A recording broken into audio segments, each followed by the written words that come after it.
আজ থেকে প্রায় 4000 বছর পূর্বে বাবেল নামে একটা শহর আছে।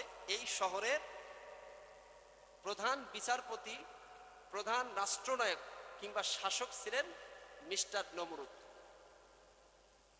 এই নমরুদ এত বেশি প্রভাব বিস্তার করা শুরু করলো যে এক সময় এই নমরুদ নিজেকে খোদা হিসাবে দাবি করলো। নাউজুবিল্লাহ, আরো জোরে বলো। যে তোমরা তো অনেক দেব দেবীর পূজা করতেছো, সাথে সাথে আমাকেও তোমরা খোদা হিসাবে ধরে নাও। আর মানুষেরাও তাকে খোদা হিসাবে ধরে নিয়েছিল। নাউজুবিল্লাহ, আরো জোরে বলেন।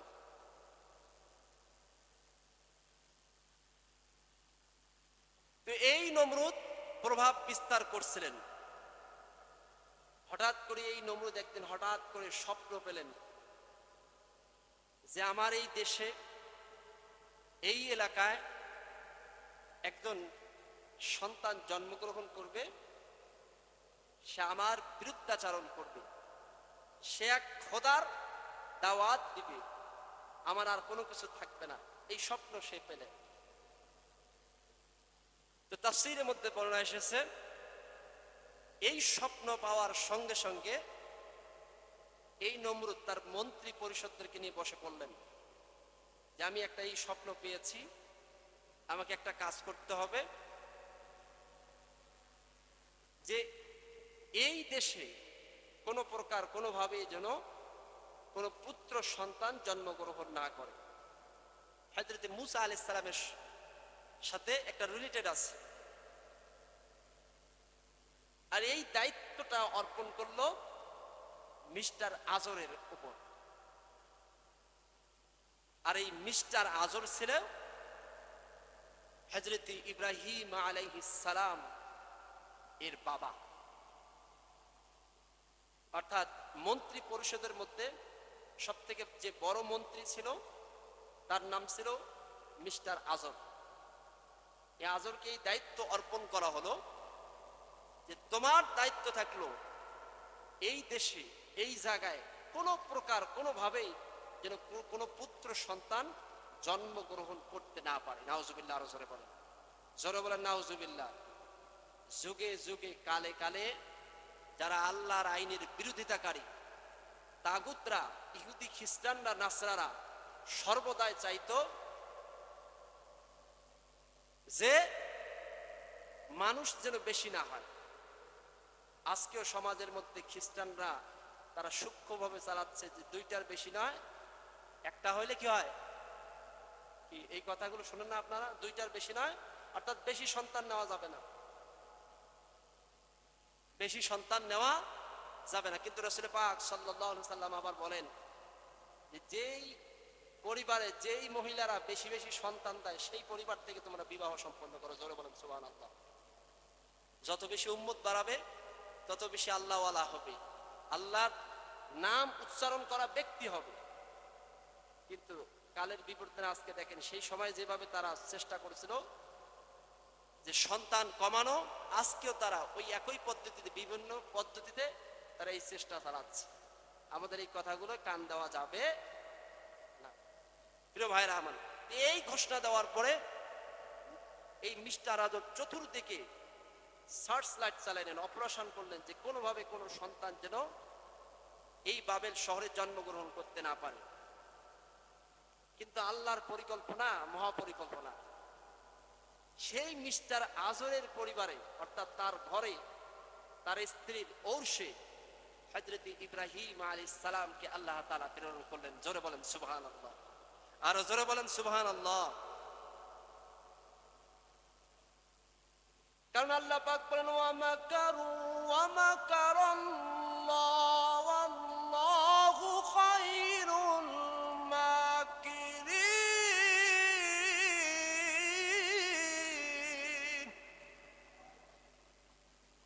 সব থেকে উত্তম মহাপরিকল্পনাকারী আল্লাহ। তোমরা যে পরীক্ষা পরিকল্পনা করো, তোমাদের এই পরিকল্পনাকে অ্যাটাক করে দেওয়ার জন্য, ভেদ করে দেওয়ার জন্য বলেন দেখি উত্তম মহাপরিকল্পনাকারী কে? আল্লাহ পরিকল্পনা করলো এই মিস্টার আজরকে যেহেতু দায়িত্ব দিয়েছে, এর ঘরে আমি আমার দোস্ত কিংবা হাবিবকে প্রেরণ করব। জোরে বলেন সুবহানাল্লাহ। অনেক বড় লম্বা ইতিহাস, সংক্ষেপে বলি। হযরত ইব্রাহিম আলাইহিস সালাম দুনিয়াতে আসলেন। আসার পরে তার মা অত্যন্ত সাবধানতার সহিত হযরত ইব্রাহিম আলাইহিস সালামকে বড় করা শুরু করলেন। অর্থাৎ নমরুদকে কোনোভাবে এই কথা জানানো না যে আমার ঘরে একটা পুত্র সন্তান হয়েছে।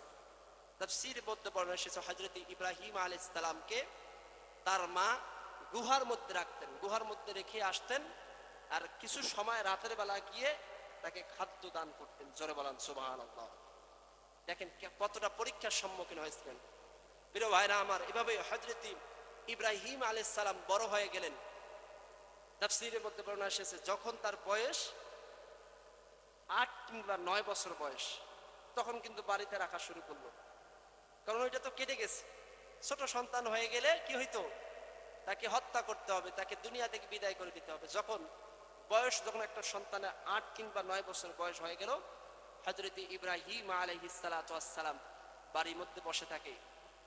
নবীদের একটা ক্যারেক্টার ছিল, একটা বৈশিষ্ট্য ছিল, একটা ফিচার ছিল, তারা খুব শান্ত মনের অধিকারী ছিল। তারা বসে বসে থাকতেন, কারোর সঙ্গে ঝগড়াঝাটি করতেন না। তারা চিন্তা চেতনা লালন করতেন সর্বাবস্থায়। আল্লাহু আকবার, জোরে বলেন আল্লাহু আকবার।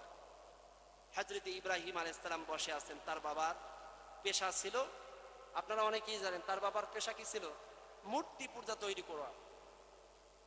তো একটা মূর্তির এক একটা আকৃতি দিচ্ছিল, কারো হাত 10টা, কাউকে এরকম বাঘের আকৃতি তৈরি করছিল, কাকে এরকম খুব ভয়ঙ্কর আকৃতি তৈরি করতেছিল। হযরত ইব্রাহিম আলাইহিস সালাম তার বাবাকে প্রশ্ন করলো যে এগুলো কি, এগুলো তুমি কি তৈরি করতেছো? মানে ছোট মানুষের কিউরিওসিটি কিন্তু অনেক, জানার প্রবণতা অনেক। হযরত ইব্রাহিম আলাইহিস সালাম যখন এই প্রশ্ন করলেন বাবার কাছে, বাবা তখন খুব সুন্দর করে বলতেছে, বিস্ময়ের সহিত, একদম শ্রদ্ধার সহিত, ভক্তির সহিত বলতেছে, এগুলো হচ্ছে আমাদের বাবা, এগুলো হচ্ছে আমাদের প্রভু, এগুলো হচ্ছে আমাদের স্রষ্টা। জোরে বলেন নাউজুবিল্লাহ। তো হযরত ইব্রাহিম আলাইহিস সালাম এই কথা কিভাবে বলেছিল, আল্লাহ পাক রব্বুল আলামিন কোরআনুল কারীমে তা কোট করে পৃথিবীর মানুষদেরকে জানিয়ে দিয়েছেন। আল্লাহ পাক বলেন, ইয ক্বালা লিআবিহি ওয়া কওমিহি মা হাদিহি তামাসিলুল্লাতী আনতুম লাহা আকিফুন। যখন তিনি তার পিতা এবং সম্প্রদায়কে জিজ্ঞাসা করলো, এদের পূজা করতে তোমরা দেখেছি, অর্থাৎ তোমরা এগুলো কি করতেছো? তো তখন তার বাবা বলল, এরা হচ্ছে আমাদের স্রষ্টা, এরা হচ্ছে আমাদের খোদা। তারা বলল, ক্বালু ওয়াজাদনা আবাআনা লাহা আবিদিন, এগুলো হচ্ছে আমাদের বাপ স্রষ্টা, এগুলোর আমরা ইবাদত করি।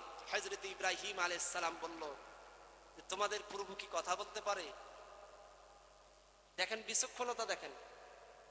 হযরত ইব্রাহিম আলাইহিস সালাম পানি দিলেন, কোন কোন বর্ণনা প্রস্রাব করে দিলেন।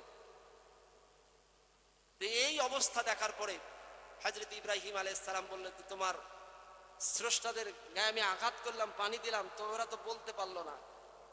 যেই স্রষ্টা নিজের শরীরের মধ্যে আঘাত আসলে প্রতিহত করতে পারে না, সেটা কোনো স্রষ্টা হতে পারে না। জোরে জোরে বলেন আল্লাহু আকবার, আরো জোরে বলেন আল্লাহু আকবার। তখন তারা বলল যে এগুলো হচ্ছে আমাদের স্রষ্টা, তুমি যাই বলো।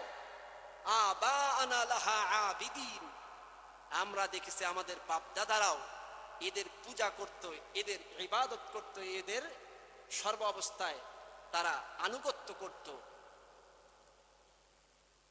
আজকেও অনেক মানুষ আছে, তো তাদেরকে যদি বলা হয় যে আল্লাহ তাআলা আমাদেরকে খাওয়ায়, যে আল্লাহ পাক রব্বুল আলামিন আমাদেরকে সব কিছু দেয়, যে আল্লাহ পাক রব্বুল আলামিন আমাদেরকে জান্নাত পাঠাবে এবং ফুলসিরাত পার করাবেন, অনেক কিছু যখন বলা হয়, সর্বশেষ যখন তাদেরকে বলা হয় যে সেই আল্লাহ পাক রব্বুল আলামিন, ওই আল্লাহ পাক রব্বুল আলামিনের পথে চলতে হলে আমাদেরকে একটা কিতাব দিয়েছে, একটা সংবিধান দিয়েছে, এই সংবিধান অনুযায়ী আমাদেরকে ব্যক্তিগত জীবন থেকে রাজনৈতিক জীবন পর্যন্ত জীবনের সর্ব অবস্থায় চালাতে হবে। তারা বলে সবকিছু করতে পারবো, কিন্তু রাজনৈতিক জীবনে সেটা অ্যাপ্লাই করতে পারবো না। জোরে বলেন নাউজুবিল্লাহ। প্রিয় ভাইরা আমার, অর্থাৎ বাপদাদারকে দেখি নাই যে কোরআনের আইন মেনে চলতে, আমরা সেটা করতে পারবো না। নাউজুবিল্লাহ, আর জোরে বলেন। তারা জানে যে এটা করা যাবে না, তারপরেও তারা বাপদাদার দোহাই দিয়ে পার হতে চায়। কিন্তু বাপদাদার দোহাই দিলে আল্লাহর কাছে কি পার পাইবে? প্রিয় ভাইরা আমার, ক্বালা লাকাদ কুনতুম আবাউকুম ফি দালালিম মুবিন। তারা বলল আমরা আমাদের বাপদাদাকে এদের পূজা করতে দেখেছি। তারা বলল তুমি কি আমাদের কাছে সত্য সহ আগমন করছো? অর্থাৎ হযরত ইব্রাহিম আলাইহিস সালাম এই কথাগুলো বলার সঙ্গে সঙ্গে তার বাবা অত্যন্ত রেগে গেল। তো যখন রেগে গেল, হযরত ইব্রাহিম আলাইহিস সালাম খুব বিশ্বাসের সহিত তার বাবাকে বলল, বাবা এগুলো তো স্রষ্টা দেখাইলে, আরো কোনো স্রষ্টা আছে নাকি? আল্লাহু আকবার, জোরে বলেন। তো মিস্টার আজর বলল, হ্যাঁ আমাদের আরো স্রষ্টা আছে, তো বড় একটা স্রষ্টা আছে যাকে আমরা দেখতে পাই, যার হুকুমে আমরা চলি, তো সেই স্রষ্টাকে আমাকে দেখাতে হবে। বায়না ধরল। অনেক বড় লম্বা ইতিহাস। হযরত ইব্রাহিম আলাইহিস সালাম তার বাবার সঙ্গে মিস্টার নমরুদের কাছে গেল।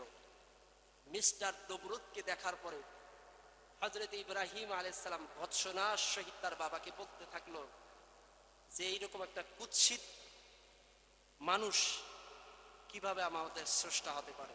আল্লাহু আকবার, জোরে বলেন। তিনি যুক্তি প্রদর্শন করলেন যে আমরা আমাদের সমাজে অনেক কিছু দেখতে পাই, যেই জিনিসগুলো দেখলে আমাদের হৃদয়গুলো শান্ত হয়ে যায়, প্রশান্ত হয়ে যায়, মনটা ঠান্ডা হয়ে যায়। বলেন দেখি, যারা চট্টগ্রাম দেখেছেন, সিলেটের যে দৃশ্যগুলো দেখেছেন, এগুলো দেখলে আল্লাহর কথা স্মরণ করে না? কত সুন্দর দৃশ্য, কত সুন্দর সৃষ্টি, যে সৃষ্টিগুলো দেখলে আমরা তাকিয়ে থাকি। বলতেছে এই হচ্ছে আমাদের স্রষ্টা। এই স্রষ্টা এত সুন্দর সৃষ্টি তো করতে পারে না, অতএব এটা কোনো স্রষ্টা না, স্রষ্টা আর একজন। জোরে বলেন আল্লাহু আকবার, জোরে বলেন আল্লাহু আকবার। বলেন দেখি, মিস্টার নমরুদের সামনে যদি এই কথাগুলো বলতে থাকে, তাহলে মিস্টার নমরুদের অবস্থা কেমন হয়ে যাবে? খুব ভৎসনার সহিত যখন এই কথাগুলো বলল, নমরুদ খুব রাগান্বিত হয়ে গেল। হযরত ইব্রাহিম আলাইহিস সালামের বাবা সঙ্গে সঙ্গে ইব্রাহিম আলাইহিস সালামকে ঘর থেকে বের করে নিয়ে বাড়ি চলে আসলেন। অনেক বড় লম্বা ইতিহাস। সর্বশেষ কোন ক্রমে হযরত ইব্রাহিম আলাইহিস সালামের সঙ্গে তার বাবা পায় না, যুক্তিতে পায় না যে তার স্রষ্টা যে দেবদেবী কিংবা নমরুদ, এটা কোনোভাবেই সে পায় না। এক পর্যায়ে এই নমরুদের কাছে এই মিস্টার আজর গেল যে আমি আমার সন্তানের সঙ্গে তো কোনোভাবেই পাচ্ছি না, তাই একটা বিহিত করা দরকার, কিভাবে একে ঘায়েল করা যায়। আবার নমরুদ তো চিন্তা করলো, যেহেতু মন্ত্রীর সন্তান, মন্ত্রীর সন্তানকে তো ডাইরেক্ট ক্রস ফায়ার করে দেওয়া যাবে না, তাকে ক্রস অর্থাৎ হত্যা করা যাবে না। তো একটা কাজ করা যায়, যে কোনো কৌশল অবলম্বন করা যায়। আমরা আমাদের সমাজে দেখেছিলাম যে যারা কোরআনের দাওয়াত দিচ্ছিল মানুষকে, অমুসলিমকে মুসলমান করতেছিল, যে সমস্ত আলেম ওলামারা, সেই সময় ফ্যাসিস্টের কথা বলতেছিলাম যে তাদেরকে তো ডাইরেক্ট হত্যা করা যাবে না, ফাঁসি দেওয়া যাবে না, তাদেরকে বিভিন্ন অপবাদ দিয়ে তাদেরকে দুনিয়া থেকে বিদায় করে নিব। আর সেই সময়, অর্থাৎ সেই সময় তাদের উপর অপরাধ করা হইল যুদ্ধ অপরাধী, তারা কি ধর্ষক, এইরকম নাটক সাজিয়ে তাদেরকে দুনিয়া থেকে বিদায় করে দেওয়ার একটা পায়তারা করেছিল। আওয়াজ দিয়ে বলেন ঠিক না বেঠিক? আরো জোরে বলেন ঠিক না বেঠিক? সেই সময় নমরুদ চিন্তা করলো, একে তো ডাইরেক্ট ক্রস ফায়ার করে দেওয়া যাবে না, একটা কৌশল অবলম্বন করি। অনেক বড় লম্বা ইতিহাস। নমরুদ তার মন্ত্রী পরিষদ, এমপি সকলকে নিয়ে বসলো। সচিবালয় যখন বসলো, এই নমরুদের কাছে একজন মানুষ খুব ভদ্রতার সহিত আসলো। শুরুতে অনেক ভালো, লেবাসে অনেক ভালো, খুব মার্জিত পোশাক পরে আসলো। এই নমরুদকে বলতে থাকলো যে তোমরা যে এই একটা সন্তান ইব্রাহিমকে দুনিয়া থেকে বিদায় করে দিতে চাচ্ছ, সে তো এক অদৃশ্যের প্রতি ঈমান এনেছে, তার অনেক পাওয়ার আছে, সে প্রয়োজনে জীবন দিতে পারবে, তারপরেও আপনাদের প্রতি আকৃষ্ট হবে না। জোরে বলেন আল্লাহু আকবার। আমরাও আমাদের আকাবিরগুলোকে দেখতেছিলাম, সমস্ত সাহাবায়ে কেরাম, সমস্ত নবী রাসূল এসেছে তাওহীদের পথে জীবন দেওয়ার জন্য প্রস্তুতি ছিল। জোরে বলেন আল্লাহু আকবার। হযরত ইব্রাহিম আলাইহিস সালামকে কোনোভাবেই তোমরা পদস্খলন করতে পারবে না। তোমাদেরকে একটা উপায় দিচ্ছি, সে যদি এই পথে পা দিয়ে দেয়, এই ফাঁদে যদি সে পা দিয়ে দেয়, তাহলে আর কোনোদিন সে তার স্রষ্টার সান্নিধ্য লাভ করতে পারবে না, সে স্রষ্টার প্রিয় বান্দা হতে পারবে না। জোরে বলেন নাউজুবিল্লাহ। তার দোয়া আল্লাহর দরবারে কবুল হবে না। তোমরা একটা বিপদ তৈরি করছো, সে যদি আল্লাহর কাছে, তার প্রভুর কাছে দোয়া করে, তার দোয়া আল্লাহ কবুল করবে না। একটা পথ শিখাই দিলেন, পথটা কি সবাই শুনতে চান? আজকেও যদি এই পথ আমরা অনুসরণ করি, তাহলে আমাদের দোয়াও আল্লাহর দরবারে কবুল হবে না। নাউজুবিল্লাহ। আমরা আল্লাহর প্রিয় বান্দা হতে পারবো না, যতই নামাজ কালাম পড়ি, যতই আমরা আল্লাহওয়ালা হইতে চাই, কিন্তু আমরা সেটা হতে পারবো না। তাহলে এই পথটা শোনার দরকার আছে না নাই? আমার ভাইরা আমার লক্ষ্য করুন, এই শয়তান মানুষের বেজে এসেছিল, মানুষের লেবাস ধরে এসেছিল, নমরুদকে বলতে থাকলো, তাকে যদি তোমরা পথভ্রষ্ট করতে চাও, তাকে যদি তোমাদের দলের মধ্যে আকৃষ্ট করতে চাও, তোমাদেরকে একটা পথ শিখাই দেই, আর সেটি হচ্ছে তোমরা এই বাবেল শহরে একটা মেলা স্থাপন করো। যেই মেলার মধ্যে দেশ বিদেশ থেকে তোমরা নর্তকী নিয়ে আসবে, যেই মেলার মধ্যে তোমরা দেশ বিদেশ থেকে সুন্দরী রমণী নিয়ে আসবে, সেই রমণীদের কাজ হবে সকলের সামনে তারা নৃত্য, অশ্লীল দৃশ্য, বেহায়াপনা, নাচ দেখানো শুরু করবে। সকলের তো ঈমান চলে যাবে। আর এই নমরুদ যদি একটা বার সেই দৃশ্যগুলো অবলোকন করে, দৃশ্যগুলো দেখে, এই ইব্রাহিম যদি এই দৃশ্যগুলো যদি একবার দেখে, এই ইব্রাহিম কোনদিন আর তার প্রভুর কাছে, আল্লাহর কাছে, তার প্রভুর কাছে প্রিয় বান্দার অন্তর্ভুক্ত হতে পারবে না। তার কোন দোয়া আল্লাহর দরবারে কবুল হবে না। জোরে জোরে বলেন নাউজুবিল্লাহ। আরো জোরে বলেন নাউজুবিল্লাহ। কি করো? ইতিহাসের মধ্যে সেই মেলার নাম আছে ওকাস মেলা। কি মেলা বললাম বলেন দেখি? ওকাস মেলা। তোমরা একটা মেলা স্থাপন করো, এস্টাবলিশড করো, যেটা যদি তোমরা করতে পারো, সকলেই তো দেখবে এই দৃশ্যগুলো, সকলের তো ঈমান নাই, আর একটাকে যদি তোমরা নষ্ট করতে চাও, তাহলে তোমরা এই পথ অনুসরণ করো, যে এই মেলার মধ্যে তোমরা দেশ বিদেশ থেকে সুন্দরী রমণী নিয়ে আসো, তারা তাদের দেহগুলো প্রদর্শন করবে। এটা যদি একবার এই ইব্রাহিম দেখে, সে তার প্রভুর কাছে আর প্রিয় বান্দার অন্তর্ভুক্ত হতে পারবে না। নাউজুবিল্লাহ। জোরে বলেন। আমাদের সমাজেও যদিও এই মেলাগুলো এখন নাই, প্রত্যেকটা মানুষের কাছে এই মেলা এখন দুইটা, এমনও মানুষ আছে দুইটা মেলাও আছে। এখন বলতে পারেন যে কি রকম? প্রত্যেকটা মানুষের কাছে এখন আজ স্মার্টফোন নাই। আওয়াজ দিয়ে বলেন। এই স্মার্টফোনে হাজার হাজার নর্তকীর নাচ ডাউনলোড করে দেখা যায় না? মনে হয় এগুলো অবাস্তব কথা বলতেছি, দেখা যায় না? মোবাইল খুললেই বিভিন্ন নর্তকীগুলো নাচে না? যুবক ভাইরা, কি আমি কি অবাস্তব কথা বললাম? প্রত্যেকটা যুবক আজকে এই অশ্লীল দৃশ্যের মধ্যে আচ্ছন্ন হয়ে গেছে, জীবনের লক্ষ্য উদ্দেশ্য হারিয়ে ফেলেছে। সে যে একজন ভালো মানুষ হবে, আদর্শ মানুষ হবে, আল্লাহ যে তাকে একটা দায়িত্ব দিয়ে দুনিয়ার মধ্যে প্রেরণ করছে, নিজে ভালো হবে, মানুষকে ভালো হওয়ার জন্য সে দাওয়াত দিবে, এই উদ্দেশ্যগুলো আজকে যুবকরা হারিয়ে ফেলেছে। আওয়াজ দিয়ে বলেন ঠিক না বেঠিক?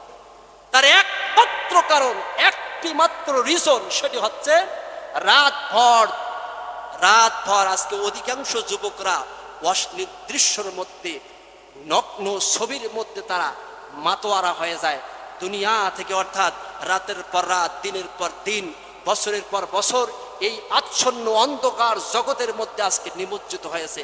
আওয়াজ দিয়ে বলেন ঠিক না বেঠিক? জোরে বলেন ঠিক না বেঠিক? তাহলে এই অশ্লীল দৃশ্য দেখা থেকে আমাদেরকে দূরে থাকা দরকার আছে না নাই? অশ্লীল দৃশ্য দেখলে আপনি আল্লাহর প্রিয় বান্দা হতে পারবেন না। এখন অনেকেই প্রমাণ চাইতে পারে, আমি আপনাদেরকে বলতে চাই, প্রমাণ হচ্ছে একটাই।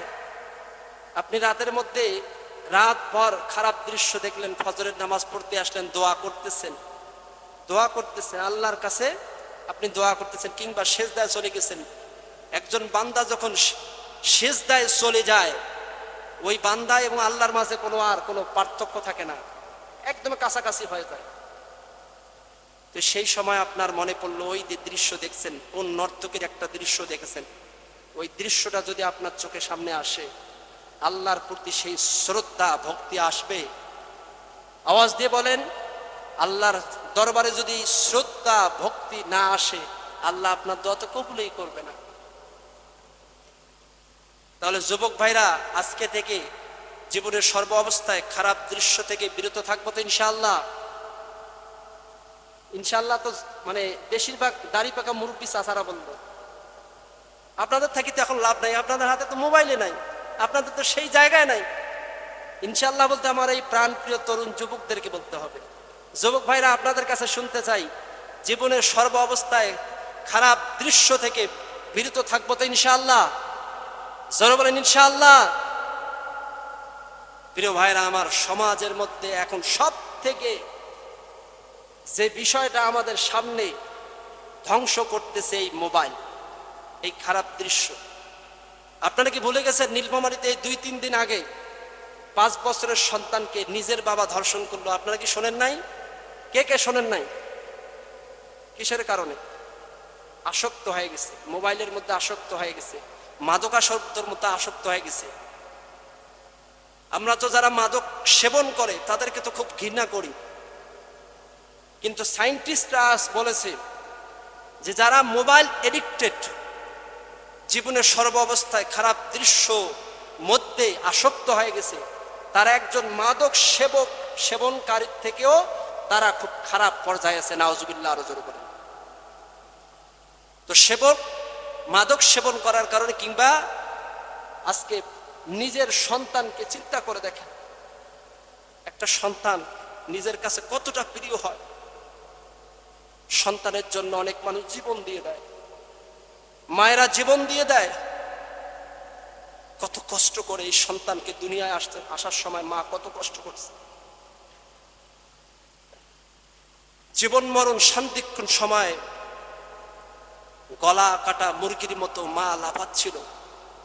যে সমস্ত বাবাজিরা, যে সমস্ত ভাইয়েরা যখন সন্তান আসে, এই দৃশ্যগুলো যখন আপনারা দেখছেন কিংবা অবলোকন করছেন, আপনারা বুঝতে পারবেন। যুবক ভাইরা এই কথা বুঝতে পারবেন।